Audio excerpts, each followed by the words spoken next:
मनाचे श्लोक व अर्थ 87. मुखी राम त्या काम बाधू शकेना, गुणे इष्ट धारिष्ट त्याचे चुकेना.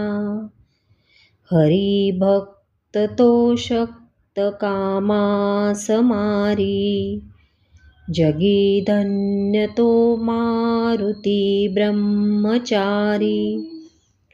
ज्याच्या मुखात रामनाम असते त्याला काम वासना बाधू शकत नाही. त्या मनुष्यास आपल्या सद्गुणामुळे कामविकाराशी लढण्याचे धैर्य प्राप्त होते. जो भगवंताचा भक्त असतो तो कामविकारास मारण्यास समर्थ असतो.